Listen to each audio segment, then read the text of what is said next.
Good morning. Well, good day, whether morning or not for you. Bill Metcalf here. I'm chairing this session with Olive Jones and our feature book of the conference of the day.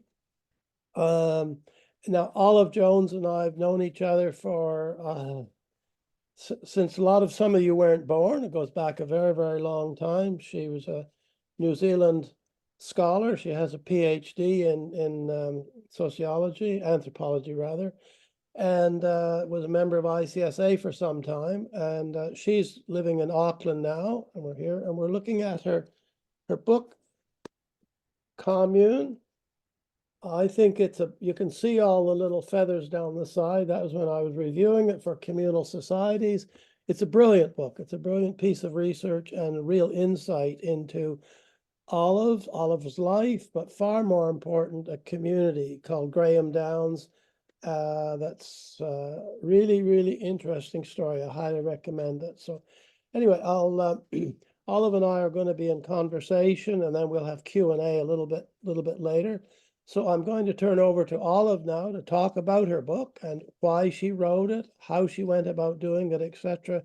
So over to you, Olive. Kia ora, Bill. Tēnā koutou katoa, ko tuai wharipapa te maunga eru nei tōku nā kau. Ko motaweka te awa e mahia nei aku mana kanaka. No tamaki makaura ahau, he Pākehā ahau. Ko Olive Jones taku ingoa. Tēnā rā tātou katoa. I've just introduced myself in Māori, and the kind of way Māori introduce themselves when they're speaking to people is to put themselves in place and time. And what I've said is Tuau Wharipapa, which is Mount Arthur, is the mountain that's close to my heart. And Motueka Te Awa, which is the Motueka River, that river runs through me.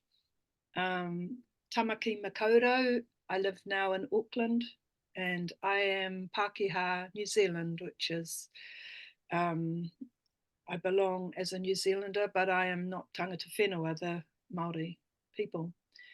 I really like that way of introducing ourselves because it's very strong thing in Māori culture that who we are, our identity, is very tied up with place and where we come from.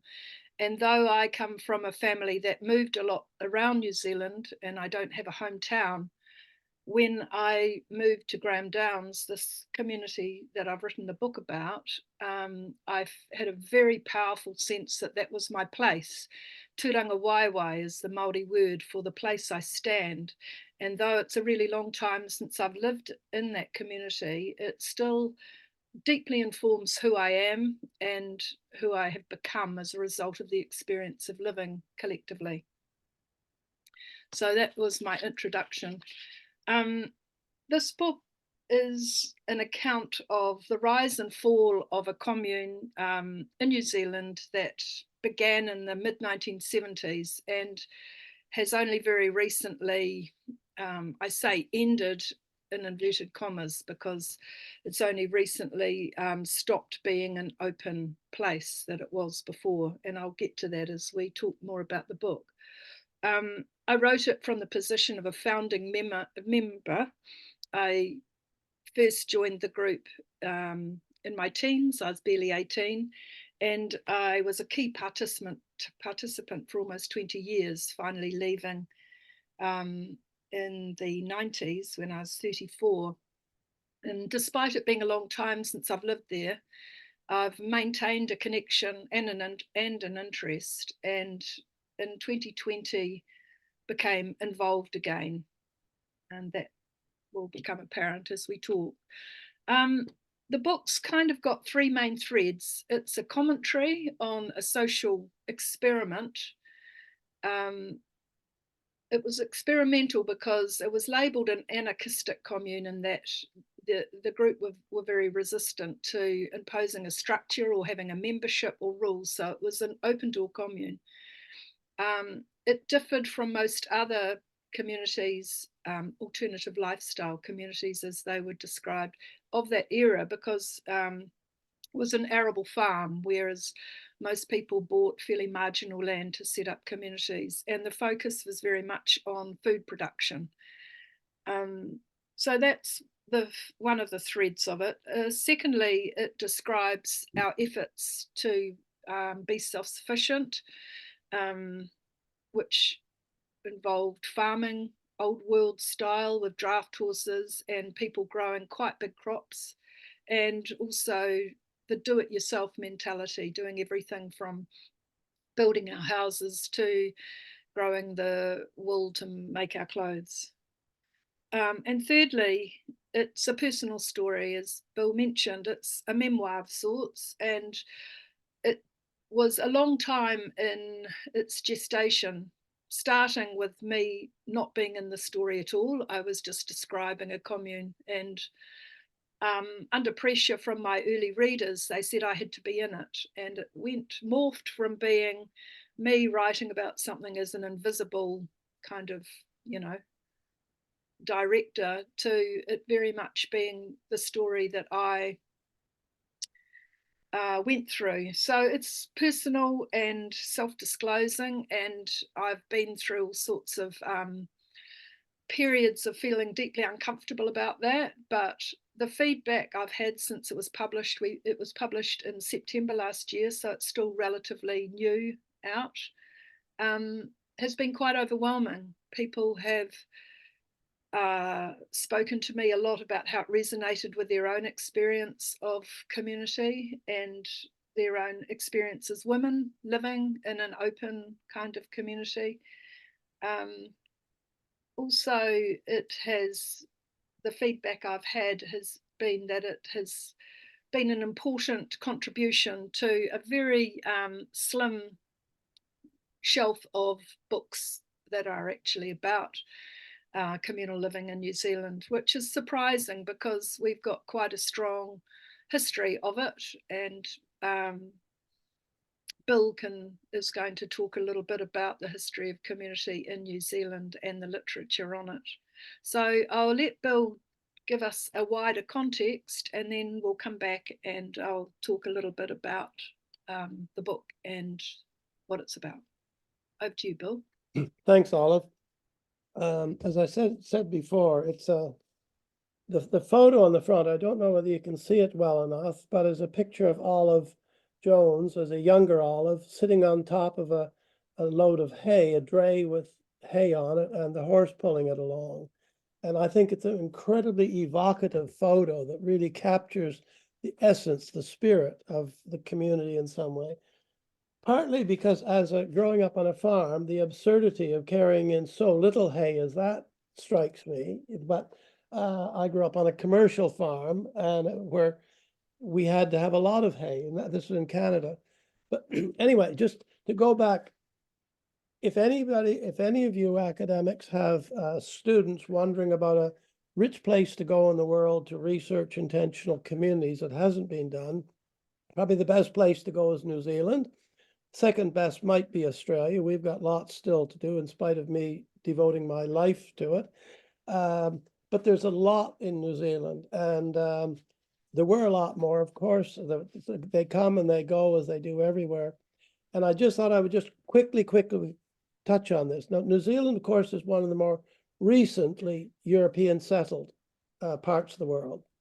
They didn't go through the trauma that Australia went through with the convict settlement, et cetera, et cetera. It was more peaceful than the Australian settlement, but it wasn't peaceful. But anyway, the first intentional community we know of in New Zealand was called Roots Assembly. That was in 1874. Very religious community, brethren, and we don't know much about them. It's never been written up. There's only anecdotes about it. And one of the things I have in my to-do list is to try and go back and research the Roots Assembly more than that, 1874. They didn't last very long, about a decade possibly. The next one we know in New Zealand that is well researched, because I researched it and wrote about it, the Federative Home. It was in Christchurch, 1898 to 1904. It was very much an urban commune. They had an enormous house that is it's long gone. About 30 people lived there. They ate together, shared everything, worked together, common purse, the lot. And an absolutely amazing group of people. We've got some good photographs on them. Anybody can read about that in Communal Societies. I wrote about it about 10 or 15 years ago. We then have, from the early 1900s, there's a group called Golden Dawn near Napier, or Havelock area. They lasted for about 20, 30 years, I think. Then the more modern ones, starting in 1933, Beeville started in Hamilton. It lasted about 50, 60 years, something like that. And then the star in the New Zealand story is Riverside, 1941. It's still going. It's still there. Anybody that ever does research in New Zealand ends up at Riverside at some point.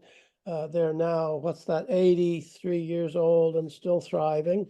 They changed over the years for some time. When I was first there, they were very, very similar to what the Israeli kibbutz were at the time. They've changed form in some ways, but still operating their farm commercially, still eating together, still very much like well, they're actually like the kibbutz in a lot of ways, because they've had to go through the transition that the kibbutzim went through. A very notable scheme in New Zealand history is the OHU scheme, OHU, OHU scheme in 1974, when the government decided to start supporting and encouraging intentional communities in New Zealand. Basically, if there's unclaimed land, now that's a politically loaded term. It means land that was still crown land. Whether there should have been crown lands is another matter, but none of it hadn't been privatized. You could simply apply for it to establish a community. And dozens and dozens of communities established that way. Most of them didn't last very long, because they tended to, as olives tend to get really lousy land, inaccessible. When I was doing my research, one of the groups I went to visit, it was about a 2-hour walk in, carrying my backpack and everything else, and they were carrying food in and everything. I was just absurdly isolated. We still have a couple of groups going. New Zealand, like everywhere in the world, had some really choice, using the word in groups. Couple that come to my mind is the Cust community, all now known as Gloriavale, still going. They started in the 70s, I think it was. Very religious, very cult-like. I don't like the word cult, but cult-like group. And they're in fact in the legal system right now, going through with members accusing the leadership of exploiting them over the years, which they did. Another one's Camp David, that doesn't exist anymore. It was a group who were armed to kill for Christ when I visited, and that was one of their things. They had a full set of even anti-tank guns, or at least they said they were anti-tank guns, and they looked like it to me. They were a very, very weird group north of Christchurch. They've collapsed now, thank God, but they were very strange group. Centrepoint, somebody might have heard of it, was near Auckland. Very sort of sexually open group, very charismatic leader at the time. They've collapsed over time. They started in the early 70s, I think it was. And we still have a lot of intentional communities in New Zealand scattered about, but this book helps fill in on some of that, but the background's not so well done. One book that's been written, Living in Utopia, Lyman Tower Sargent and Lucy Sargent. So that's fairly good book. There's another very simple book called Utopia NZ, which is more or less just a directory of communities. But that's a very brief background. So New Zealand has a long, rich history that hasn't been well written up yet. There's been nobody in New Zealand really taking it on. I've taken some on, but then I'm getting older and less open to traveling and everything else. So I'm going to turn back to perhaps at what is Renaissance community? What do we mean by Renaissance community? What is Renaissance Foundation? The community, etc., and ask Olive to tell us a bit more, just description about what's happening there and what it was and how it came to be and how it fits into this long story of New Zealand intentional communities. Over to you, Olive. Thanks. In a sense, this is a tale of two communities. I've structured the book in 4 parts, kind of mimicking the seasons. So spring begins in spring with the genesis, which was a commune called Tahuna Farm in Nelson, which is the main centre at the top northwestern corner of the South Island. And that's where I began my communal life. And it was a 10-acre leased property that was the original farmhouse, actually, before the suburb of Tahuna Nui swallowed it up. And in that period, the group of people who lived there, we formed quite a strong core group of friends who all had the same desire to have a real farm in the country. And at Tahuna Farm, we formed a charitable trust called the Renaissance Community Trust. And the idea of the trust as an ownership entity was simply that it would hold land and not actually be involved in the community that formed on that land. We came up with that idea as the best way to hold land without anybody having ownership, shares, being able to buy or sell or to capitalize on the land. And so the community that we bought, the land we bought, was called Graham Downs when we bought it. It's in the Graham Valley, which is an offshoot of the Motueka Valley, and it's an absolutely prime piece of land. It's an elevated river terrace above the main valley and below the Kahurangi National Park, one of the biggest national parks in New Zealand. It's beautifully situated and laid out, 60 acres, which is 23 hectares. And we took ownership of that in 1979 on the 1st of May.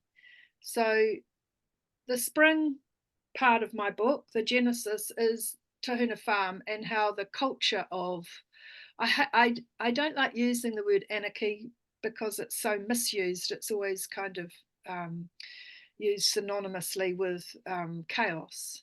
But it was based on this idea that we don't need governance. We're all capable of making our own decisions and governing ourselves, and that we all have the right to live on land and to live in a way we see fit. So the overarching trust deed is very loose. It basically says that the trust will hold land as public land for the people of New Zealand to live and commune together on the land, using environmentally sound methods of farming. That's the basic premise, and pretty much all the direction that was given for this community, with the idea that the community would grow and govern itself. And from that, we raised money and donations. We got a loan. We bought this land and moved on to it. And it remained with the same idea, the same ethos of Tahuna, was that anybody can be there and contribute and be part of this community.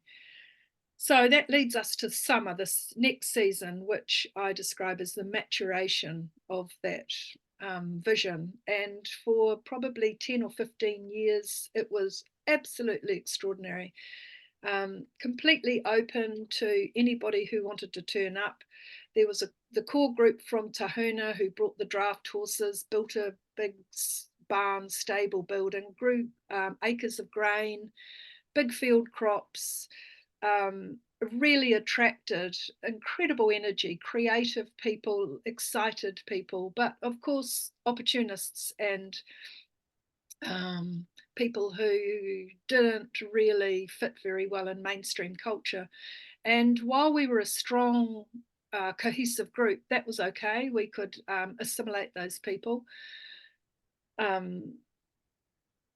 then over time, it became more and more challenging with more and more people, and things began to unravel a bit.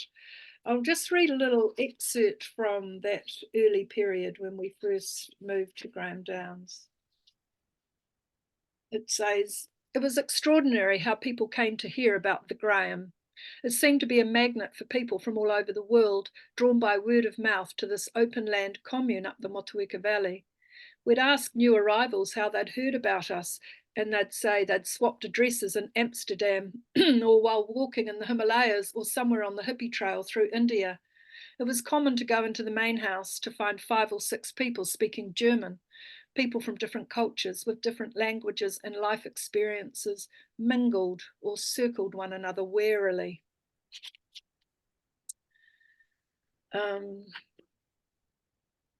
The small core group from Tahuna had become quickly outnumbered by the newcomers. It was disconcerting to not recognise anyone in the house some days when I came inside with buckets of milk or baskets of vegetables to begin preparing a meal.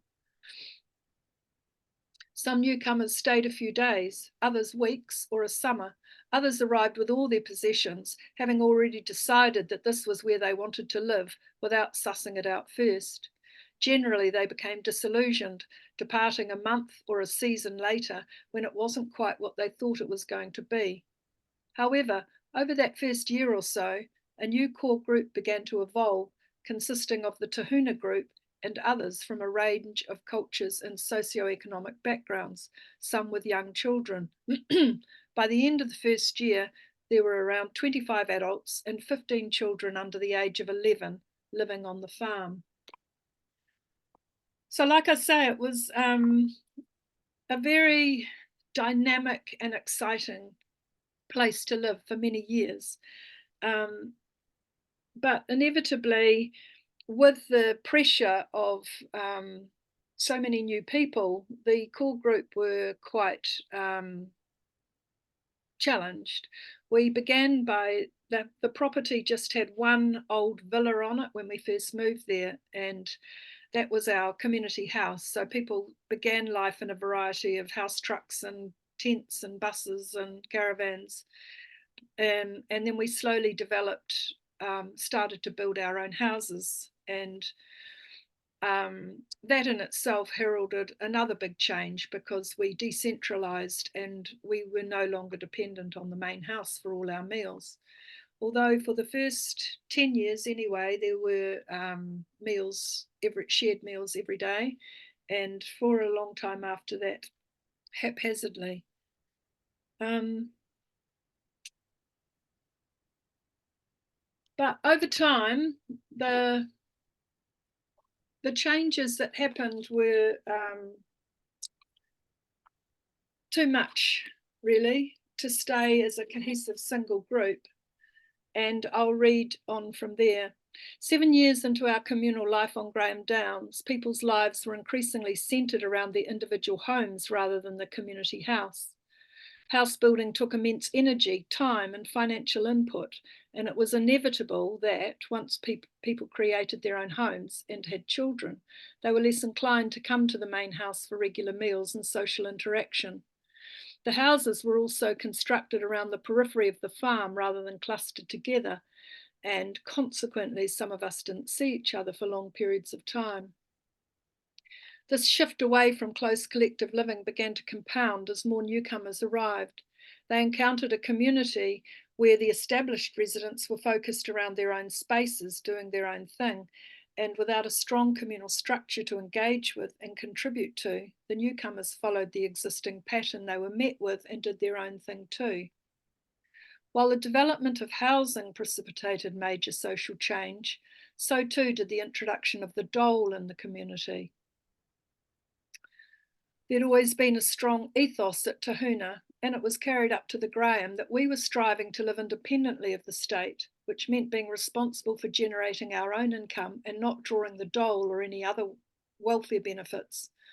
One winter, Ray and George decided to go on the dole. It was a personal choice, and so, like every other personal choice people made, it was accepted. Some of us, however, felt uneasy about this new development, while recognising it had its advantages. Ray and George put their dole money into the farm. But very soon, others decided they might as well go on the dole too. And before we knew it, a whole new category of problems emerged for the community. Not everyone contributed to the collective farm fund. More significantly, those on the dole no longer had to rely on surviving from the land. They could buy food from the supermarket instead of growing it, and they could afford to buy alcohol. The impact of welfare was far-reaching.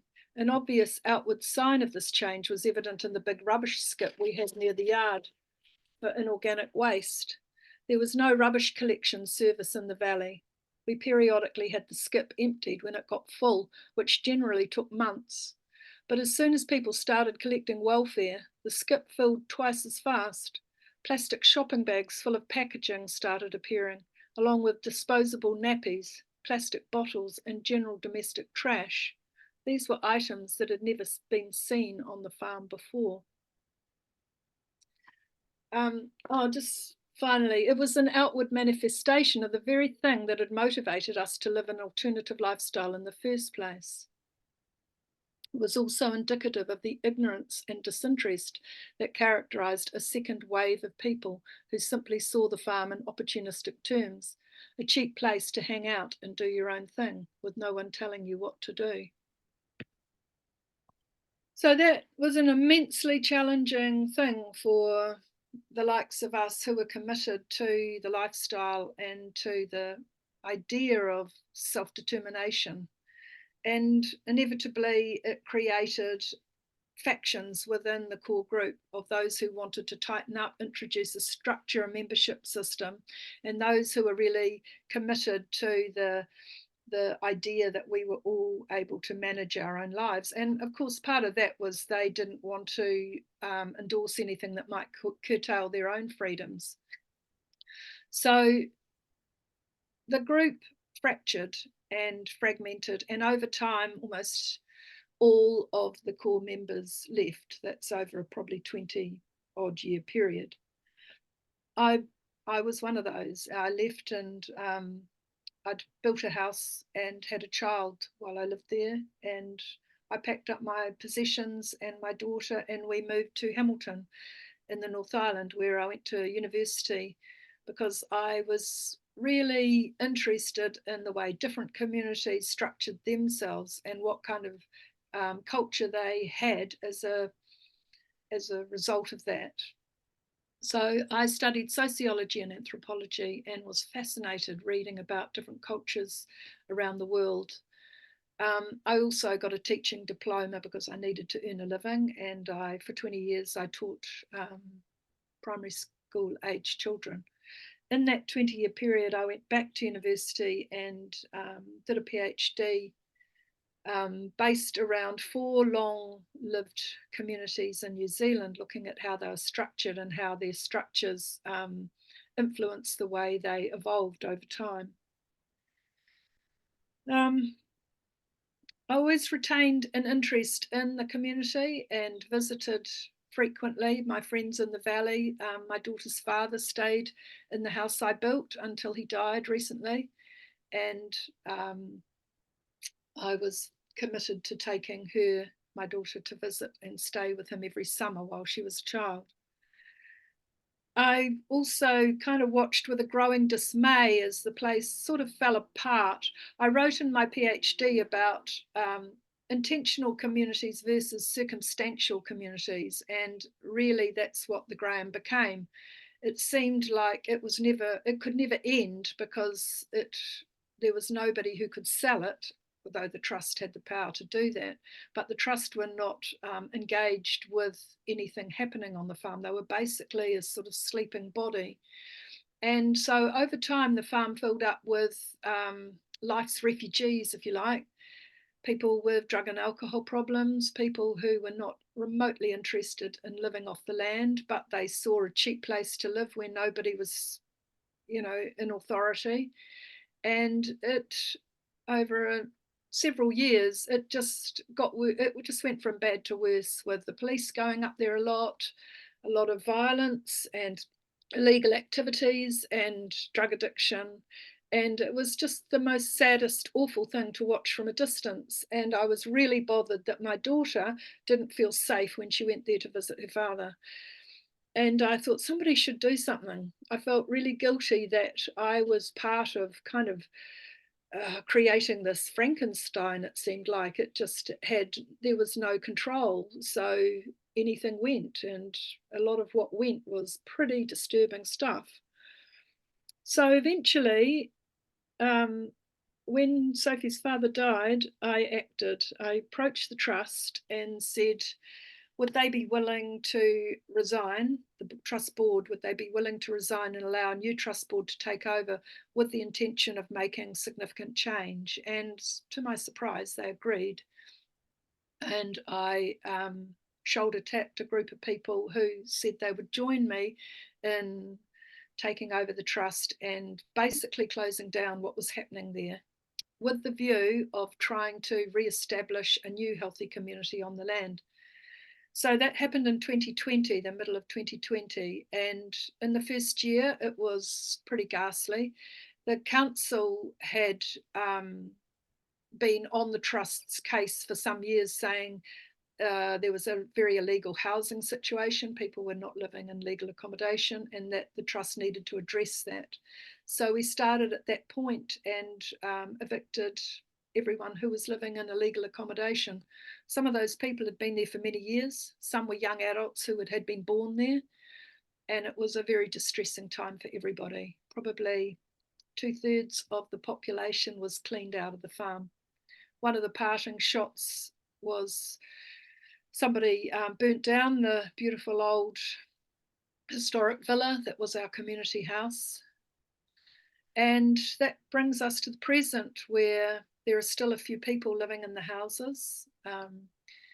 And the trust board have been in discussions with various groups, because we've put the word out, we're interested in people applying, giving an expression of interest for taking on the land to live collectively. And that in itself has raised some really interesting questions for the trust to consider.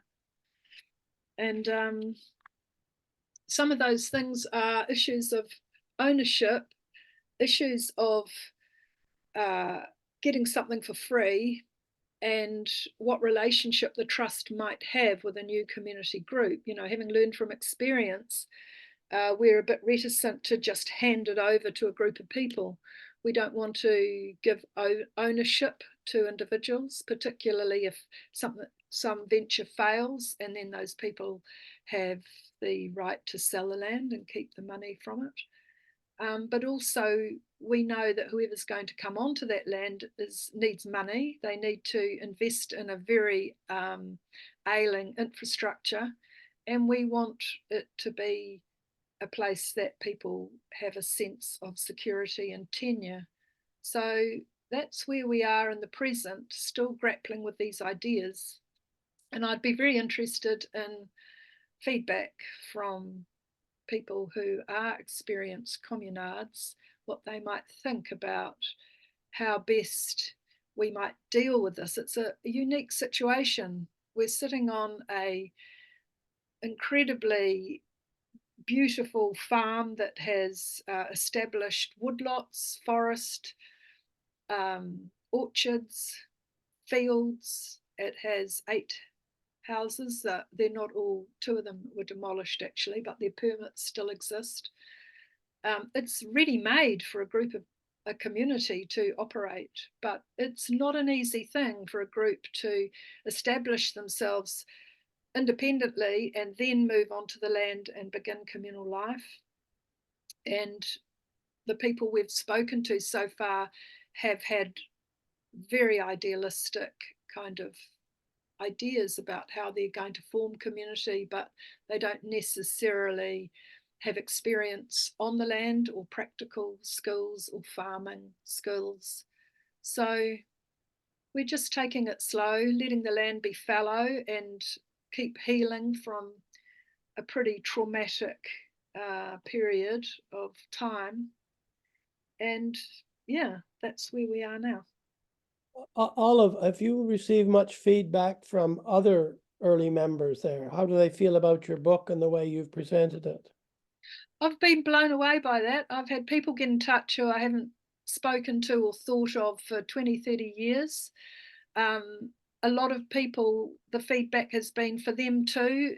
Their experience living at the Graham was incredibly informative and a highlight of their lives. I wrote a lot about the sort of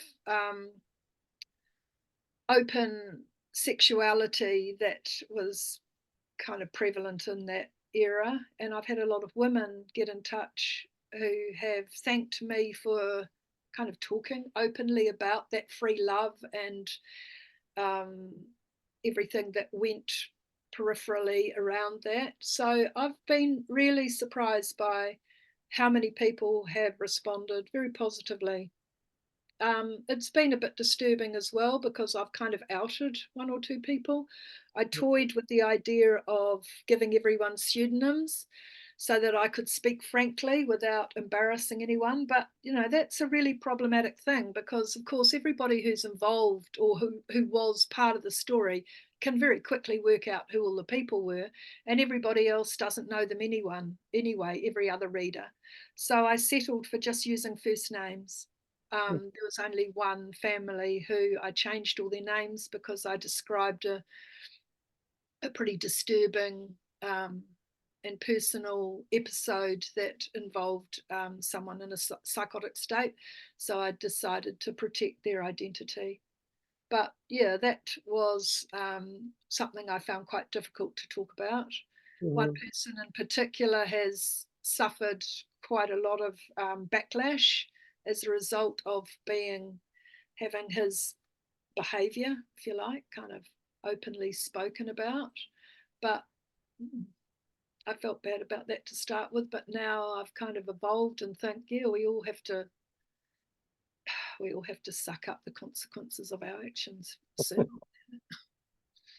There were a couple of things that really struck me as a social scientist in in reading your book. One was the obvious tension between the communal versus the private, in terms of people going in very, very communal, everybody eating together, and then forming into little couples, and then starting. And connected with that was the geographical spread. So you started spreading as far around the land as you possibly could. And if people haven't read Graham Meltzer's book on the co-housing, that's a very, very important point he makes in there, is the competition or the tension between the public and the private. And that communal groups have to, in a sense, work with that, deal with that. Otherwise, we just seem to have this tendency of spreading out.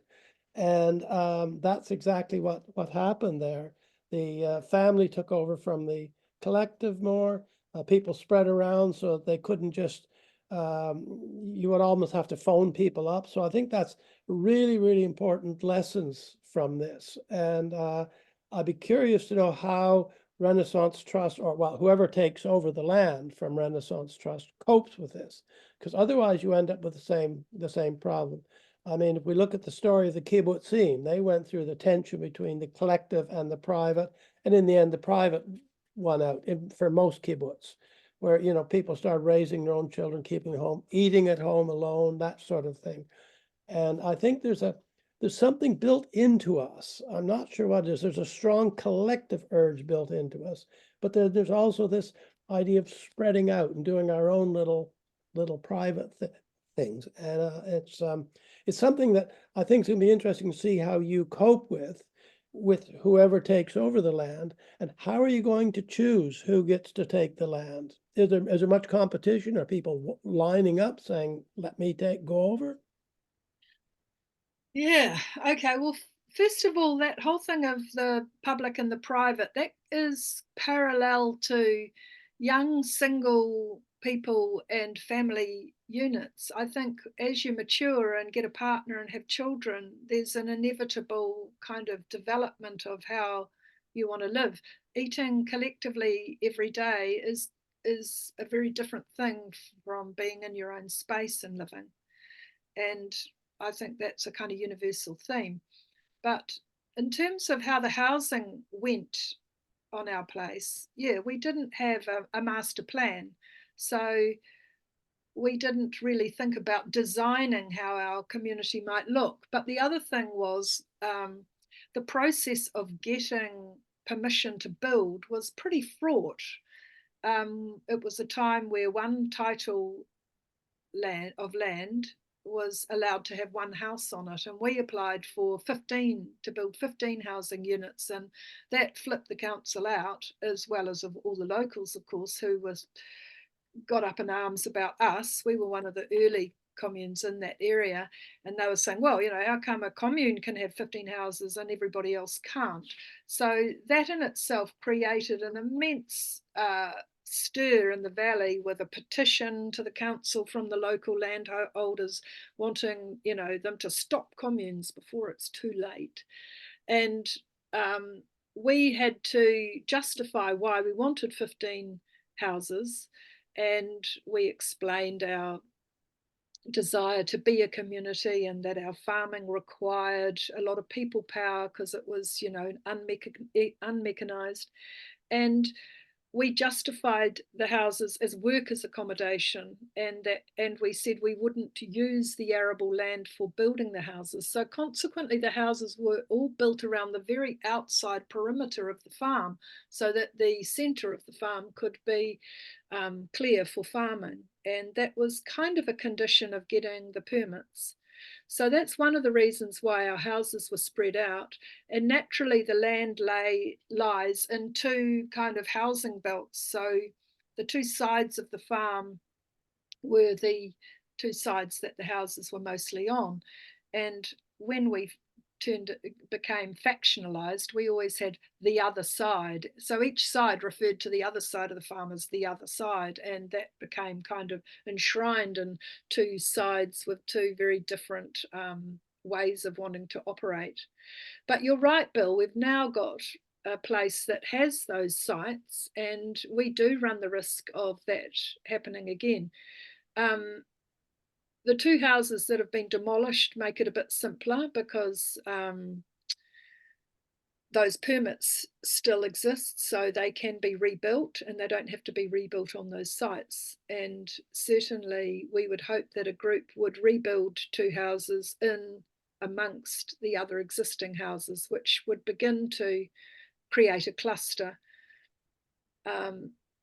We've got a group who are interested at the moment, who are wanting to create a series of neighbourhoods throughout New Zealand, and they've got this number of 144 as their kind of magic number of how big they want their communities to be. They've actually got a fair amount of money behind them, and they are interested in taking over the Graham as their kind of pilot community. And we're currently in discussions with them. Whether we go with them or not, I don't know. The other thing I think about when I think about community, strong community forming, is that it's really good to start very small and to build on that. And there are a few individuals and couples who would be interested in moving onto the land into one or other of the existing houses, and just starting small scale, tidying up, creating gardens. And the idea would be that more people would be attracted to try it out, live in some of the houses, so to see if they can work compatibly together and build community from scratch, as opposed to a group coming in and taking on the land. There's so many questions, and I find it quite hard to kind of find a model that seems to work. But in answer to your question, are there lots of people knocking on the door? Increasingly, yes. Very diverse people with very different kind of agendas. And it's a very interesting place to sit, to invite people to put in expressions of interest, and then to talk to them about what their vision for that land might be. Mm-hmm. But you're still open to more people expressing an interest, or? Absolutely. That's where we are currently. What about religious groups? Have you had any approach from religious groups wanting to establish there? Well, I'd say spiritual rather than religious. The first group we talked with, who it didn't come to anything, had a very strong kind of spiritual basis. They wanted a spiritual centre. Um, it's a farm. It needs to be farmed. The land does. So there is any group that might be coming with a strong spiritual or religious base would need to be mindful of that. We have had approaches from Maori, a Maori spiritualist who has a very strong following and is drawn to that land. Nothing has been Is there any, has there been any approaches from groups, you know, the two famous ones in New Zealand are the Cuss community or Gloria Vale and the Camp David group. Have you had any, that's why I use the word religious quite carefully, because meaning people who want to come in with their own religion and not spiritual, but whatever it is to establish it, because it'd be a wonderful place to take over. absolutely wonderful place to take over. No, we haven't had any approaches from religious groups. In terms of a wonderful place to take over, it's a pretty unique situation in that it is absolutely set up for ready to be communally, collectively farmed. And I mean, the reality is land is so expensive to buy now. It's worth millions of dollars, that place. It has no debt on it. Groups now who want to start communities, especially young people, are really under the hammer with that because they need millions of dollars to buy the land, which generally means they then need to spend all their money and energy paying the land off. And if you're trying to establish community at the same time, that's a pretty daunting kind of prospect. And we want to, we've got this land that we want people to be able to come straight into and invest their money in developing community rather than paying for the land. So it's a very attractive package. Can I just say, the plan that we've worked out is that we'll have a Q&A session toward the end, but if anybody has a question or an observation they want to throw in, please just do. You may have other thoughts about this or other experiences or something. So just on that last question, have you had like real estate speculators that have come in and you smell them a mile off that they just want to try and make money off the land? Is that something that people have tried? Not yet, because we haven't kind of advertised it. It's been very much word of mouth. Well, I mean, one of the options is to just sell the land. It's occurred to me, we've ended what it was. We've ended that open door community. There's still two families living on the land. One family is farming it, and they're keeping the stock. They're basically keeping it ticking over, and sometimes it seems a really daunting task to try and re-people a place that has been a community for 45 years, and sometimes I think to sell that land to people who want to completely set it up differently the way they'd like to would be one option. But when I gave that pepeha at the beginning, I talked about this Maori concept of place and how important land is to Indigenous people. And okay, I'm not an Indigenous person, but I have a very powerful feeling that land is sacrosanct. I would hate to see it go into somebody buying it and putting in a blueberry farm on, for example. There are blueberry farms in that valley that are all plastic, plastic everything. And the idea that someone might come and just cut all the trees down, sell all the timber, and do some monoculture. I mean, it's been organically farmed for nearly 50 years. So it's a special place. It's very special in my heart, which is why now I'm putting all this energy into trying to get it happening again.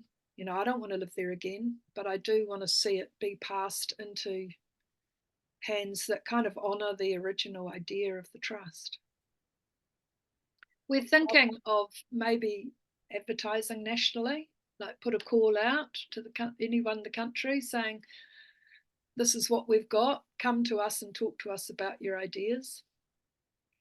Olive, one of the issues that I certainly see, and you and I have talked about before, is to what extent Renaissance simply turns it over to a group of people and then, said nothing to do with us anymore and make a mess of it if you need to or whatever. Or on the other end of the spectrum, to what extent you play the sort of paternalistic role of sort of keeping an eye on things and controlling who's there and who's not there. And some communities, of course, over the years have had those tensions. And sometimes if you don't turn over power to people, you infantilize them, so they become like children all the time, dependent on you. On the other hand, if you turn it over, you have to accept, as with our own children, you have to accept that they might do something you don't agree with. How paternalistic do you think that the Renaissance Trust should be or is in terms of this land? How much control are you trying to maintain on it? And is that part of the reason that people aren't willing to kind of step in and take it over because you're too powerful? Well, yeah, paternalistic is, yeah.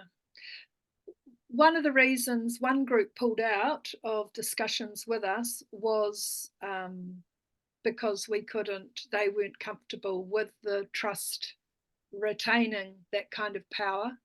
And there's also a notion of free land. If you and I have talked about that, Bill, if you get something for free, then you don't necessarily value as much as if you've had to work for it.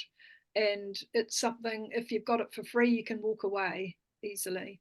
So there's a real tension between gifting something to people who are then going to absolutely value it and selling or passing over power and control. I guess that what I've come to most recently is thinking, if a group of people want to start living collectively on that land, it could be something that would have a long lead-in for the trust to actually give over the trusteeship to the people who live on the land ultimately.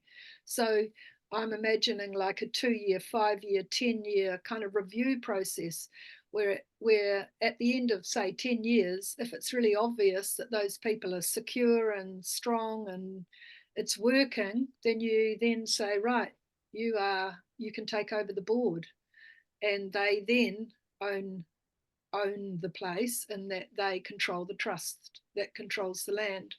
That's kind of been the latest thing I've come to. I've been looking at other communities I know that have been around for a long time, and so often they seem to get to a point where they are so factionalized that I kind of become paralyzed and can't move past that point. And one particular community I'm observing at the moment, I was thinking, well, if that land, instead of having a group of shareholders, if that land was also owned by a trust, and that trust board had the power to sit almost like judge or a court, where they listen to the grievances of the different parties and then make a ruling that all parties are obliged to abide by, that would be quite a useful role. And that's another reason why I think that having a trust owning the land and having power over it is that ultimately the community should manage its affairs, but when it comes to a point where it really can't and it needs support, then you have a benign trust board, paternalistic, feudal lord, whatever you want to see it like, and they then can have some kind of authority to move things along, because I think a lot of communities fall in that respect. I know of communities that are just a whole lot of individual households totally doing their own thing. They're not actually a community, they're more like a sort of a rural suburb, and some people just don't get on. They haven't got on for decades. It might be over cats and dogs, or who pays for what or whatever, but sometimes it really paralyzes communities, and it would be useful to have this separate but ultimately authoritative body that can push things along when needed. I can't think of any other community like that. I mean, I suppose to some extent Findhorn had elements of that and it had the foundation, but then for a long time, the foundation stopped controlling what the individuals were doing. When I first went to Findhorn, there was a foundation, that was it. So there was a lord and master in that sense. And I'm using these terms very carefully. I think it's a really interesting tension, and I'd be interested in what other people observe or what they've. Albert, I see you're looming in the background there. What's happened at the farm in Tennessee in terms of this? Maybe Albert's not there. His picture's there. Oh, is that what the picture is? He had some problems with sound earlier in the conference. Oh, here he comes. In the meantime, I've got a question, actually. Can I ask you a question? Sure. I'm playing devil's advocate here. Here we go. Yeah, he had these problems before. He can't unmute himself, Albert. Yeah, I did just unmute. I did manage to unmute, and there we go. I've even got a There we go, picture. there we go. Okay. Yes. So I didn't mean to interrupt, Anton, if you wanted to go on. Yeah, I just want to. I'm playing devil's advocate here, and I'm wondering whether Graham Downs community, or even for that matter, the farm community, could be established today. Like, I'm thinking, you know, those pioneering days of youthful innocence, of heading out onto the land to build a new world, is for the, you know, young people today anachronistic. It's a lot more difficult today than it would be 50 years ago. And mainly, I think it's a matter of finances. The younger generation does not have the discretionary resources that an older generation did. When we were young, when we were that age in our 20s, you know, the land was much cheaper. We bought ours for, you know, less than a kilo of good hash per acre, you know. So, and you can do sort of trade barters of things, you know, where you buy more than you need and sell off half of them and keep the rest, right? So this is a street technique of buying and selling marijuana, and you could do the same with land back then. So these sorts of things, they're not available these days. And young people are challenged if they want to try to do. You always say, you can do it. Everyone can do it. It's not impossible. You can become food self-sufficient. You can get off the grid. You can do all of these things. On the other hand, they face many more challenges than we did. We fully recognize that.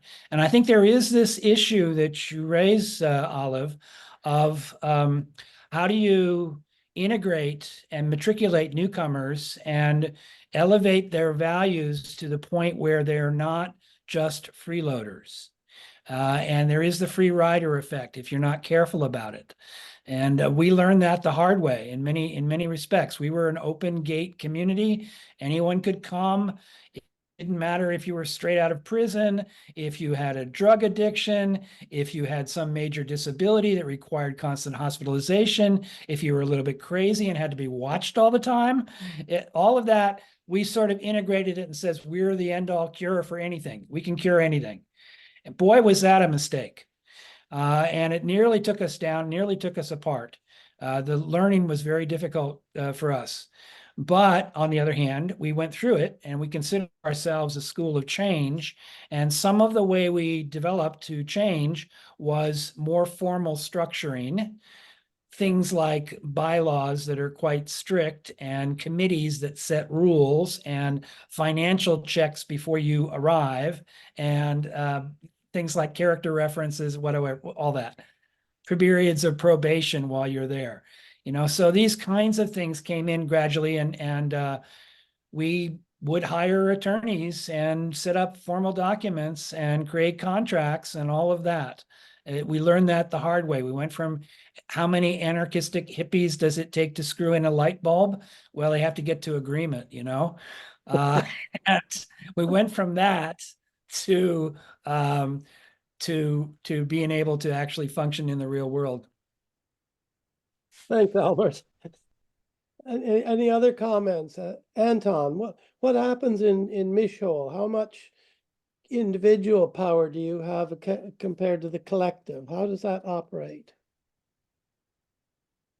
How much individual power? I think that in terms of decision making, I think that we strive towards a situation where we have as many people involved in decision making, as many people involved in forums and in roles that involve making decisions. It's also quite an anarchic system whereby some people are responsible for making decisions in some areas of life, and other people are involved in making decisions in other areas of life, in the understanding that not everyone can be involved in every decision, but everyone can put themselves in a place to ask, to question, to challenge, to amend, to suggest. But at the end of the day, you know, I'm making decisions all the time, not on my own. We specifically work in teams. So it's not individual people making decisions for the greater collective, but a team of people. And I'm making decisions. For example, part of my role is making decisions about how we use our space. We're all living in one building right now, and we have offices and living spaces and communal spaces and woodworking space, and I'm making decisions all the time, although if there are big decisions, I'll bring it to wider forums. And there are people that are responsible for the education of our kids. And those decisions impact me and my family and my kids and etc. But that's part of the process of different people taking responsibility for different spheres. And the idea is that people can step away from being in those decision-making spaces and other people can step in. And I think one of the problems is that sometimes people get stuck in those roles, or you know, people spend a lot of time not putting themselves in decision-making roles, and people put themselves in decision-making roles for a long period of time and sometimes burn out. So for me, it's about the constant movement and dynamism of it, and more people taking more responsibility of the functioning. And that's a tension and a dynamic. And I can see Albert's nodding his head. I'm sure anyone that's lived communally can relate to some of those questions of how to function as a community of people when people have different abilities and different desires, and it's hard to balance all of those things and function when, you know, some people are able to do more than others. Have you There's had? also a thing about meeting burnout, right? So you get overly, you have these constant meetings happening every week or a couple times a week, and maybe you're on a committee and it meets, and then you're on something else and it meets. You try to bring the whole community together for a meeting. Boy, it's difficult because everybody's got a little bit of meeting burnout. And that's the problem of governing by consensus. And I completely agree with Anton that some of the way we evolved was to have smaller groups taking on the particular functions, giving them a lot of autonomy in their decision making. You know, you're not always willing to forgive for the mistakes that other people make on your behalf. That's a hard one, but you learn because it's worth it to save your own time to have other people have the authority. Olive, does this conversation ring bells with you about the Graham Downs experience, as well as what you might be aiming to create in the future? Certainly, the farm in Tennessee. It's great to meet you, Albert. What I've read about that has been a very similar kind of trajectory from its early days. But I guess with you guys, you had a strong core that were able to sort of maintain a close friendship or connection or desire to move forward collectively. The difference with the Graham was that there were too many egos to unable to kind of come together collectively, and so we completely fell apart. But it's interesting to hear how you were actually able to introduce structure, because we made various attempts to do that, like having some kind of membership system with people coming in, because like the farm, anybody could come in. We had lots of people with psychiatric issues and addiction issues, and I mean, honestly, they just pull you apart. But even attempts to introduce something were met with a certain faction sort of going, well, I'm not going to be part of that. Or they all go, yes, yes, good idea, and then don't follow through with it. Or the first situation comes up and everybody's falls into disarray trying to resolve the problem. So I'm heartened that the farm is still going strong. That's a very impressive thing. Well, we're in our fifth generation in some families now. Yeah. My family is in that category. Actually, my family is in its fourth generation, but it'll see its fifth before I die. And so I think that this is like kind of one of the challenges is that we were not like traditional families and extended families. This is actually a challenge of the entire demographic of the world, but that we've moved into this kind of nuclear family era, and that we were sort of having to reinvent family living. And that's actually, and we went through the whole polyamory, what are the possibilities here and all that, but came back around to multi-generational families under a single roof or very close to each other. And that actually has functionality to it and value to it. And actually you see that in kibbutz as well, that you have a value of enough young people to take care of the old people, enough old people to pass on wisdom to young people when the parents are really tired and working hard. So there's all these functions that occur when you get multi-generational that we were not heir to when we first started, but now as we grow and go along, we are able to take advantage of. Albert, would you say that's a natural human thing, that it's innate in us, or is it something that's just culturally derived? I mean, did you in a sense give in to the predominant culture by going back to that? No, we didn't give in. We bucked the predominant culture. Predominant culture was going up, having, your kids living 1,000 miles away from you, and we were doing was recreating a place that the children didn't want to leave, or if they went off to school or something, they came back to. After a number of years, they'd come back and raise their own children because they liked the experience that they had as a child of not having locks on doors, of having forests to go explore without their parents worrying about them. They wanted their children to have the same experience growing up. And so they came back. And then you start to have the and also you have intermarriage between different families within the community. And that creates this other kind of bond. So you begin to have, nephews and uncles and nieces and all the relations all living together. I mean, it's nice that we had a large group.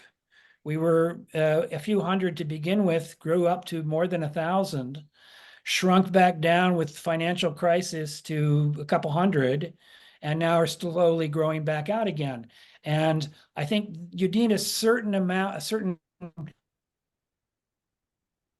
to get to this level of villageness, but it is old European village way of much of the world.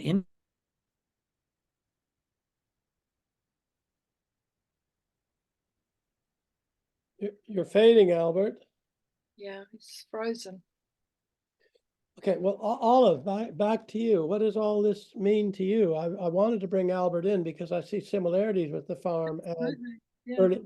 the Graham at some point. I mean, when I was at the farm way back in Jesus, what was it, in the 70s, spent about a week there. I mean, it was fairly. Oh, Bill, you were there more recently than that. We had a foray up to international intentional or communal studies association meeting in Iowa, I think. And I was And you back came there. you came through the farm before that, and then we went up along the Mississippi River and so on. Cahokia. Yeah. I wasn't sure if it was a ship of wisdom or a ship of fools heading all the way up to the ICSA conference that time, but it was. But Olive, just back to you and the book. Does this help you? Does it give you ideas on what the foundation might be looking to do, or is it still as much a mystery as ever? Well, it's the problem hasn't diminished, shall we say. I mean, what Albert's describing is very much what our vision was originally, is to end up with a multi-generational thing. Rainbow Valley community in Golden Bay, at that point now, they've gone through some major changes, and now their younger generation are settling there and having their children there. There's interesting tensions between the older generation needing to move over and allow the younger ones to kind of create their own identity. And I know, harping back to that community Gloriavale, which really fascinates me, it's this religious community that is like 600 members, half of whom are under 15. They have as many children as the Lord gives them. One of the things they have done is they're saving up to buy another farm, because they've recognized that the young people need a challenge, and there's something very exciting, as with the farm and as with the Graham, of like having this dream and going out and realizing it, buying the land and setting up. Whereas for the next generations, it's there and it's already got a shape, and it's your parents' thing. And I think for a lot of people, they do have the need to kind of separate themselves from their parents' lives, generation, way of being, and they need the space to create community as they see fit. And I suppose in a disjointed way, that's where we're at with the Graham, because there's some amazing young people who are really concerned about what's happening in the world, global change, climate change, all that, and they are earnest about doing a similar thing to us. I mean, we were kind of motivated by the Cold War and the nuclear threat. This young generation are motivated by what seems to be even more serious, and it's exciting to talk with those people and to be able to provide an opportunity for them to actually create community themselves. But it's just what kind of relationship the trust as landowners has with that group that we would be really grappling with. Also, we've spent the last 12 months in a court case where we have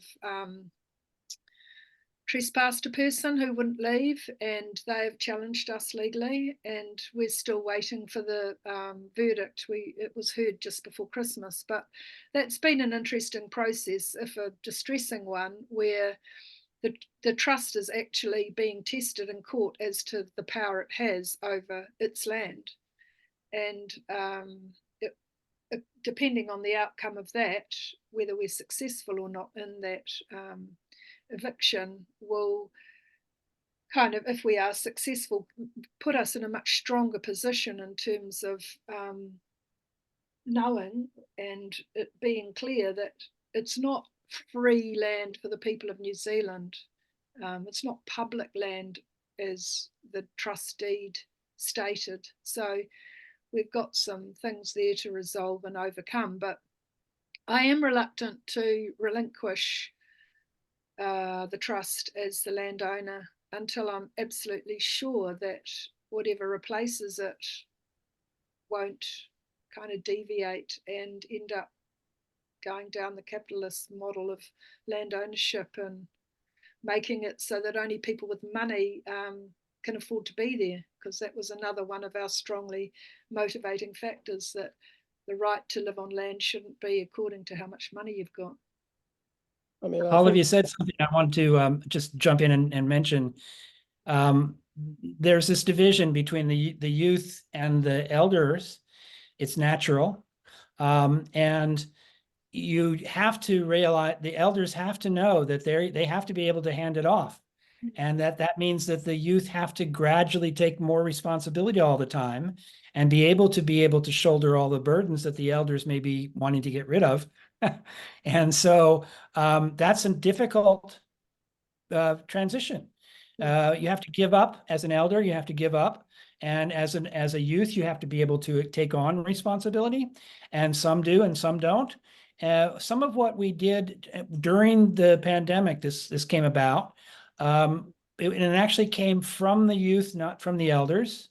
They started having what they called Monday night circles, which is, if you know a little bit about the history of the farm, it started with Monday night class in San Francisco, sitting around a circle and talking. And this was a recapitulation of that coming from the youth, asking the elders to step into the circle and tell their story. And not just that, but the stories of the history of the founding of the community. How did the water system get started? How did you erect the first water tower? Why did you decide to grow vegetables here and put forests there? What are these decisions and how did they come about? What was the transition period? How did you go through the financial change from communal to post-communal? All of these things were at the initiation, at the instigation of the youth, feeling that if they didn't get it out of us now, they're probably never going to get it out of us. Yeah. And so they were doing cultural preservation, but it's also an important piece of carry on the legacy and know where everything goes, how to do things, learning how to do things. I think we're, if I'm going to add something, I think we're a really critical moment in this question of multi-generational. The old kibbutz was about, the young people were expected to come back and take on the burden of running the farm, both the work and financially, to the extent that the adults, the parents, didn't even have pensions or any sort of security, because their security was built and based on their kids coming back and taking over the reins. And when they didn't, that was part of the process of privatization, and the kibbutzim part of the process. And so we've come along and we've said, okay, we're going to do this differently. We're not going to expect our kids, like you said before, kids will go far away from their parents and build their own lives. And, I've done that in terms of running away from my parents to the other side of the world. And that expectation that kids are going to want to live with their parents is ridiculous. And that's not going to happen. And we're going to build a one-generational community. And the last person's going to turn off the lights. And that was like the paradigm. That's been our paradigm, and the continuation of what we're doing is the young people that we're working with, and they're building their own kibbutzim in their own way with their own structures, and that's building it for them, and we're building this for us. Having said all that, right now, our oldest kids are now in their early 20s that were born here, and they are very interested in what their parents are doing and the way of life that we've built here. And I think the next 5 years, a little bit more maybe, because they're in the moratorium period, or go traveling, they'll whatever. But that question of whether we're going to remain this one-generational community is going to come more and more to the fore in the next 5 or 6 years. And it'll be interesting to see how that pans out. Because I think we had an answer to that question. And I think that there's a chance that our kids are going to try. I mean, it's not, it's going to be an interesting few years, I think, for us. Thanks, Anton. Olive, we're running, time is slowly running out, but I'd like you just to briefly tell us where the book is available, how it's available, how people can buy it, but also saying to people that it's only published so far in New Zealand. If you have any brilliant ideas about other publishers that might like to take it up, Olive's very open to that. She and I have had some conversations about perhaps having an Australian version of it. It's difficult with books to find publishers, commercial publishers at all interest. So I'd be interested. But Olive, remind us, how's it available now, please? Well, first of all, just before I talk about that, I'd hope that this has got some goes some way to explaining. Anton, you were talking about the younger people, and Albert about the younger people wanting to know the history of of the place that they've grown up in. I'm hoping in some part that this will do that for the next people who come on to the farm, as well as for the children who grew up there who didn't know a lot of the stuff about this. They've contacted me and said, wow, that was fascinating to find out the full history of that community. So maybe writing it down has kind of helped that process of passing on knowledge and information to the next generation. It's published by Potton and Burton, and you can buy it through the publisher or through Mighty Ape. It's available through either of those sources. So yeah, please tell your friends.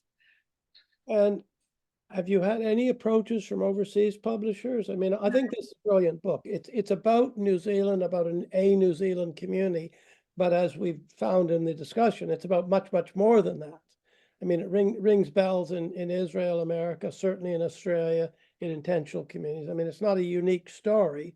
Well, it is kind of unique in some ways, but I think it really shows what can happen when, you know, things start going wrong and you don't have any way to control what's going wrong. You spin out of control and then there's an explosion, there's nothing left. Have you had any interest from other publishers to take this up? No, well, as I say, it's only been out since September.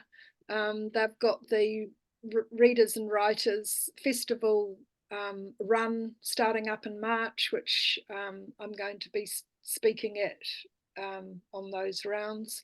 But no, not as yet. Haven't had overseas interest, probably because it's pretty hard to get books out. It costs a fortune to ship them anywhere.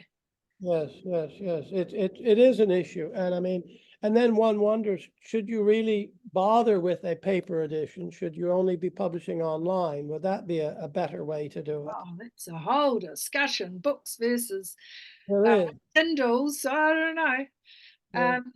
Yeah, that's something I'm not a great one for technical stuff, so I like the hard copy of a book. Me too, but then we're of a certain age and maybe that's going out of fashion. I mean, Graham Meltzer, for example, I referred to before, had a bit of experience with this, with publishing both online and print books. And I forget just the name, but I'll connect you with Graham, but where you can basically read it online, paying $1 or $2 or whatever it is, Yeah. I don't know. Yeah. Or you can simply order a hard copy and I think they're in Vancouver somewhere, but then they'll print and post it to you if you really want a hard copy. But I think it's like a lot of these technological things. Do we stay with what we really want? And me too. I didn't want to review your book just from the digital format. I wanted to read the book, have the book in my little hands. And said before, you can see where I've marked it all up with all the comments. But I think we're running slowly out of time. I think there's going to be a lot more people watching this because this is the very last session of the last day of the conference. So a lot of people have probably given up. And for a lot of people, particularly our American friends, it's a pretty horrible time. It's convenient for you and I. So do you have some final comments to offer, Olive, or?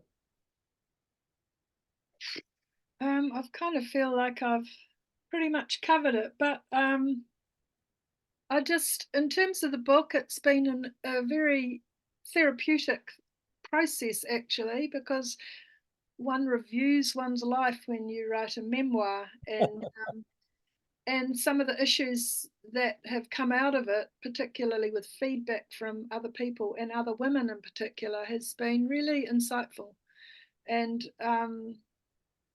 that's something that I hadn't expected. And yeah, I almost feel like there's a second follow-up book to come to sort of what happens next. But yeah, I'm certainly interested in any feedback from people who listen to this, who might be experienced communards or even just have really interesting views to share. So you can The Renaissance Community Trust has a Gmail account, which is just that, renaissancecommunitytrust@gmail.com. And that's the Trust's main kind of forum for communicating with people. So I'd be open to receiving any feedback from listeners. Okay, thanks very much. Unless there's anybody wanting to say something, I'll wrap up at this point. I think it's a fascinating book, as I've said several times. I don't pass on this praise about literature easily. I've read it. I wasn't sure whether I wanted to read it or not when I was asked to review it. I certainly did read it very carefully. I read it the second time, just preparing for this. It's a very, very interesting, well-written piece of work, very engaging and frustrating as hell, because you sort of keep seeing these things and say, oh, Olive, didn't you realize this was going, like, and of course, the wisdom of hindsight, which we all have, you think, oh, well, of course she didn't realize it. She was in the middle of it, kind of thing. So I think unless somebody has anything else to say, we'll wrap up now. The ICSA conference is coming to an end. We have a little wrap-up session in 10 minutes. Is it, Anton? Something like that, the final session? Anton? It's in 3 minutes. We're going to move over to the room A in 3 more minutes. So now. Okay, kia ora, koutou. Thank you very much. Thank you very much, Olive. And Albert, it's been great to see you again. I haven't seen you for a while. You're as young and healthy as you were then, and so am I.